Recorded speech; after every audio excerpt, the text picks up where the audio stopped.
Les chants et danses de guerriers wallisiens donnent le ton de ce meeting de clôture de l'UCF.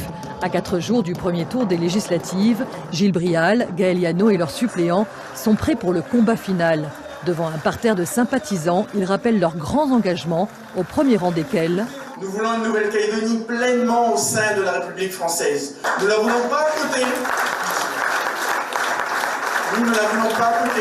Nous ne la voulons pas associée. Nous ne la voulons pas en collaboration. Nous la voulons dans la France. Autre engagement fort, redonner une voix aux 25 000 exclus du corps électoral provincial. Nous devons revenir à un corps électoral glissant tel qu'il était prévu dans l'accord de Nouméa et tel qu'il a été validé par 72% des Calédoniens en 1998. C'est-à-dire qu'au bout de 10 ans de présence, en Nouvelle-Calédonie, on puisse participer aux élections provinciales. Très applaudi également, les propositions en vue d'une moralisation de la vie politique. Il y a un projet de loi qui a été soumis par le gouvernement. Nous l'étudierons si nous sommes élus à l'Assemblée nationale, Gilles et moi-même.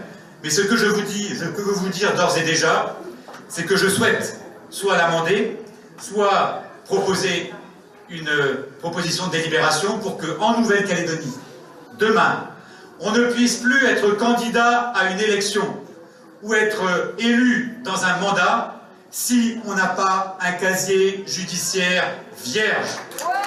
Ces promesses séduisent les électeurs, déboussolés par les affaires qui entachent la vie politique et les divisions au sein du camp loyaliste. Gaël Yano, il est intègre, il est bosseur et il mérite de porter la voix de la Nouvelle-Calédonie à l'Assemblée nationale. Il a toujours suivi la même ligne et puis ceux qui se sont séparés après s'être un peu rassemblés à une époque, et ben voilà, peut-être qu'aujourd'hui ils se reposent la question en se disant que si l'union avait été préservée, on n'en serait pas là aujourd'hui avec 12 candidats. 12 ou plutôt 21 candidats qui n'ont plus que quelques heures pour convaincre qu'ils ou elles sont les plus aptes à nous représenter sur les bancs de l'Assemblée nationale.